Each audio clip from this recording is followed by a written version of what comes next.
सभी दोस्तों को नमस्कार। स्वागत करता हूं आपका अपने इस चैनल गॉड ऑनलाइन क्लासेस में। दोस्तों, जैसा कि हम लोग जान चुके हैं कि 14 अक्टूबर यानी कि जो कल का दिन था दोस्तों, हमारे उत्तराखंड लोक सेवा आयोग के द्वारा, ठीक है, राजस्व उप निरीक्षक यानी कि पटवारी और लेखपाल परीक्षा 2022 के लिए आवेदन आमंत्रित किए गए हैं दोस्तों। तो ये एक बहुत बड़ा अपडेट आया है उत्तराखंड के युवाओं के लिए। ठीक है, तो इसी के ऊपर मैं एक छोटी सी वीडियो आप लोगों के सामने लेके आया हूँ एज अ न्यूज के तहत कि उत्तराखंड लोक सेवा आयोग ने दोस्तों राजस्व उप निरीक्षक पटवारी लेखपाल परीक्षा 2022 के लिए नोटिफिकेशन जारी कर दिया है। पहले इसकी जो परीक्षा हुआ करती थी, इससे पहले जो पूर्व में इसके जो पद आए थे वो यूके ट्रिपल एससी के द्वारा आए थे, लेकिन काफ़ी सारी धांधलियों के बाद अब शासन ने इसको उत्तराखंड लोक सेवा आयोग को इसकी जिम्मेदारी सौंपी है दोस्तों।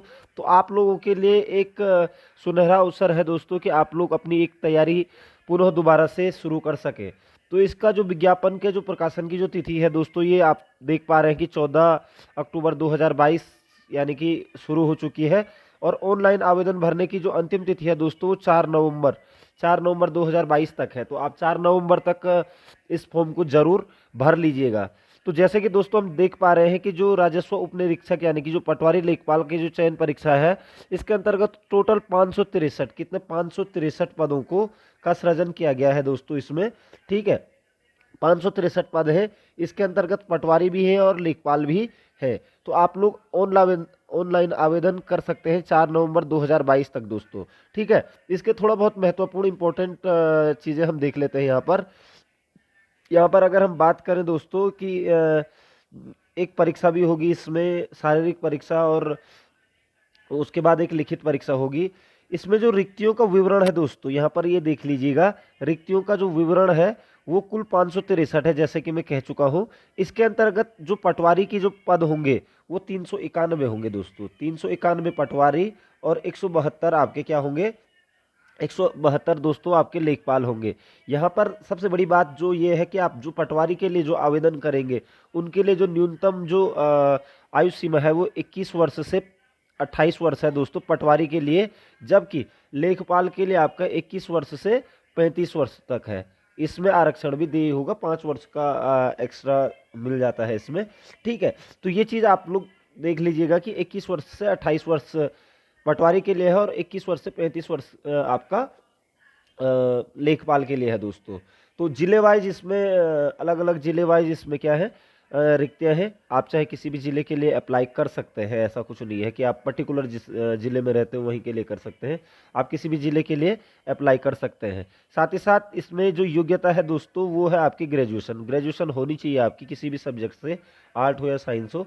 ठीक है, आप देख पा रहे हैं जैसे जिला अल्मोड़ा की अगर हम बात करें तो जिला अल्मोड़ा में कुल जो सीटें हैं वो 50 सीटें हैं दोस्तों। ठीक है, तो काफ़ी अच्छी सीटें हैं अल्मोड़ा में, और कंपटीशन भी यहाँ पर अच्छा खासा रहता है। इसी प्रकार से बागेश्वर जिले में 18 सीटें हैं दोस्तों। ठीक है, इसी प्रकार से अगर चमोली जिले की बात करें तो 26 सीटें हैं, और यहाँ पर चंपावत की बात करें तो 26 सीटें यहाँ पर भी हैं। ठीक है, उसके बाद देहरादून में 9 सीटें हैं दोस्तों। ठीक है, यहाँ पर लगभग मुझे लग रहा है जो रिक्तियाँ आ रखी हैं वो आपकी लेखपाल की भी होंगी इसमें कुछ। ठीक है, तो 9 सीटें हैं यहाँ पर जिला देहरादून में। ठीक है, उसके बाद अगर हम बात करें अगले जिले नैनीताल की बात करें तो 27 सीटें हैं, काफ़ी अच्छी सीटें हैं यहाँ पर भी। ठीक है, उसके बाद दोस्तों यहाँ पर पौड़ी गढ़वाल में 79 सीटें हैं, काफ़ी अच्छी सीटें हैं पौड़ी में भी। ठीक है, इसी प्रकार से जिला पिथौरागढ़ में 38 सीटें हैं। ठीक है, और रुद्रप्रयाग में 13 सीटें हैं यहाँ पर। ठीक है, सारे जिले वाइज आपको यहाँ पर दिया गया है। आप चाहो तो जो उत्तराखंड लोक सेवा आयोग की वेबसाइट है वहाँ से भी इसके विज्ञापन को डाउनलोड कर सकते हैं दोस्तों। ठीक है, इसी प्रकार से उत्तरकाशी में 60 सीटें हैं, काफ़ी अच्छी सीटें हैं उत्तरकाशी में भी। ठीक है, तो यहाँ पर आपने कुल देखा कि जो राजस्व उप निरीक्षक पटवारी के जो पद हैं वो 391 पद हैं दोस्तों। ठीक है, और जो इसमें वेतनमान होगा वो 29,200 से 92,300 लेवल 5 की भर्ती है ये दोस्तों। ठीक है, पेंशन इसमें एनपीएस यानी कि नई पेंशन के अंतर्गत आप लोगों को पेंशन प्रोवाइड कराई जाएगी अगर आपका सिलेक्शन होता है तो। और इसमें मतलब जो शैक्षिक अर्हता जो मैं आपको बता चुका हूँ कि किसी भी विश्वविद्यालय से स्नातक उपाधि सरकार द्वारा उसके समकक्ष मान्यता प्राप्त कोई प्रशासनिक अर्हता होनी आवश्यक है, यानी कि आपका ग्रेजुएशन होना चाहिए, बीए बीएससी बीकॉम कुछ भी है आपके पास। ठीक है, इसी प्रकार से प्रादेशिक सेना अगर अधिमान की बात करें कि प्रादेशिक सेवा में कम से कम 2 वर्ष की अवधि तक की सेवा हो तो आपको अधिमान दिया जाएगा, ठीक है। या फिर नेशनल कैडेट कोर बी अथवा सी प्रमाण पत्र प्राप्त किया हो आपने तो उसमें भी आपको अधिमान दिया जाता है दोस्तों। इसी प्रकार से शारीरिक दक्षता की अगर मैं बात करूं तो इसमें क्या होना है, एक 60 मिनट यानी कि 1 घंटे में पुरुष पुरुष अभ्यर्थियों को 7 किलोमीटर की दौड़ दौड़नी है, जबकि महिलाओं को 35 मिनट में 3.5 किलोमीटर की दौड़ दौड़नी है दोस्तों, ठीक है। तो ये चीज़ क्लियर है।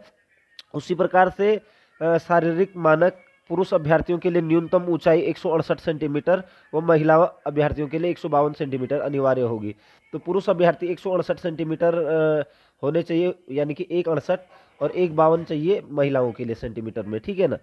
इसी प्रकार से पर्वतीय मूल के अभ्यर्थियों को 5 सेंटीमीटर की छूट अनुमन्य होगी, यानी कि अगर आप पर्वतीय जिलों से संबंधित हैं तो आपको 168 की जगह 163 सेंटीमीटर में भी आपको दे दिया जाएगा, और लड़कियों का भी 152 से 5 सेंटीमीटर कम कर लीजिए तो 147 यानी कि 147 सेंटीमीटर में भी चल जाएगा। तो हाइट का ज़्यादा इश्यू नहीं रहने वाला है दोस्तों, ठीक है। उसी प्रकार से अगर वजन की बात करें दोस्तों, पुरुष अभ्यर्थियों के लिए सीना फुलाव के लिए 84 सेंटीमीटर, जिसमें न्यूनतम 5 सेंटीमीटर का फुलाव अनिवार्य होगा, ठीक है। इसी प्रकार से पर्वतीय मूल के अभ्यर्थियों को 5 सेंटीमीटर छूट अनुमन्य होगी। महिला अभ्यर्थियों का वजन न्यूनतम 45 किलोग्राम होना चाहिए। तो ये महिला अभ्यर्थियों के लिए न्यूनतम जो वेट की बात की गई है वो 45 किलोग्राम की गई है, और आयु सीमा 21 वर्ष से 28 वर्ष ये पटवारी के लिए रखी गई है दोस्तों, ठीक है। तो ये पटवारी का आपको क्लियर हो चुका है। इसी प्रकार से अगर लेखपाल की बात करें तो लेखपाल में चंपावत में आपकी देख सकते हैं हम कि कुल 1 सीट है, ठीक है। इसी प्रकार से देहरादून में 38 सीटें हैं लेखपाल की दोस्तों, ठीक है। इससे पूर्व जो बताई गई थी देहरादून में वो पटवारी की थी, तो 38 सीटें आपकी देहरादून में है लेखपाल के लिए, और जिला हरिद्वार में 51 सीटें हैं, काफ़ी अच्छी सीटें हैं, ठीक है। इसी प्रकार से नैनीताल में भी 26 सीटें हैं लेखपाल की, ठीक है, और जिला उधम सिंह नगर में 56 सीटें हैं दोस्तों, ठीक है। तो इस प्रकार से ये है, ये कुल 172 पद हैं, ठीक है। इसका भी वेतनमान सेम है 29,200 से 92,300 लेवल 5 के लिए, और जो शैक्षिक अर्हता है लेखपाल के लिए वो है आपकी भारत में विधि द्वारा स्थापित किसी विश्वविद्यालय से स्नातक उपाधि, यानी कि सेम ही है, ठीक है। सरकार के समकक्ष मान्यता प्राप्त कोई शैक्षणिक, यानी कि बीए, बीएससी, बीकॉम आपने किया है तो आप लेखपाल के लिए भी भर सकते हैं, ठीक है। साथ ही साथ शारीरिक दक्षता की अगर बात करें तो 60 मिनट में 7 किलोमीटर वही है सेम, और 35 मिनट में लड़कियों को 3.5 किलोमीटर दौड़ना है, और आयु सीमा इसमें ज़्यादा है दोस्तों, 21 वर्ष और 35 वर्ष तक, यानी कि जो लेखपाल है वो 21 वर्ष न्यूनतम और 35 वर्ष अधिकतम आयु तक के लोग इसको अप्लाई कर सकते हैं। तो अगर बाई चांस कोई व्यक्ति चमोली का है तो वो लेखपाल के लिए भर सकता है 35 साल, अगर वो 28 साल कंप्लीट कर चुका है तो वो लेखपाल के लिए आवेदन कर सकता है, ठीक है दोस्तों। तो ये चीज़ आप लोगों के सामने क्लियर हो चुकी है। साथ ही साथ अगर इसकी परीक्षा की बात करेंगे दोस्तों तो जो लिखित परीक्षा होगी वो 100 नंबर की होगी इसकी, ठीक है। 100 नंबर की परीक्षा होनी है इन दोनों पेपरों के लिए, ठीक है। तो इस चीज़ की बात के लिए हम थोड़ा सा नीचे जाएंगे, बाकी आपको ऑनलाइन कैसे करना है ये आप लोगों को पता लग जाएगा दोस्तों, ठीक है। तो इसका मैं थोड़ा सा आप लोगों को दिखा देता हूँ कि किस किस तरीके से परीक्षा होगी। तो आप लोगों को मेन है कि जो लिखित परीक्षा है उसी की तैयारी आपको करनी है दोस्तों, ठीक है। तो यहाँ पर ये जो अंक विभाजन कर रखा है आयोग ने, ठीक है, कि चयन के लिए 100 अंकों की वस्तुनिष्ठ प्रकृति की 2 घंटे की एक लिखित परीक्षा होगी, जिसमें सामान्य हिंदी, सामान्य ज्ञान, सामान्य अध्ययन से संबंधित विषयों पर आधारित प्रश्न होंगे, जिनका अंकवार विवरण निम्नलिखित है। तो पहला है जो दोस्तों सामान्य हिंदी, तो सामान्य हिंदी के लिए 20 अंक रखे गए हैं, यानी कि 20 क्वेश्चन आएंगे सामान्य हिंदी के लिए। तो हिंदी की आप लोगों को अच्छी तैयारी कर लेनी है ताकि आप लोगों का पेपर अच्छा चले जाए, ठीक है।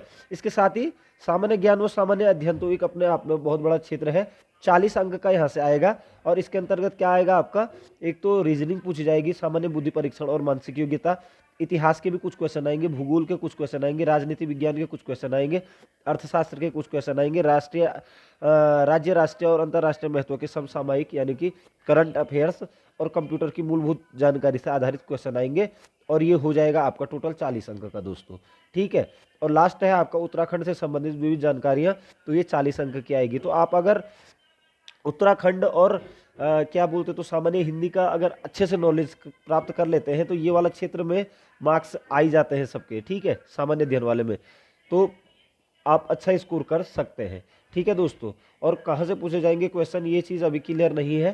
ठीक है, तो इसके लिए उन्होंने सिर्फ बता रखा है कि यहाँ यहाँ से क्वेश्चन पूछे जाएंगे।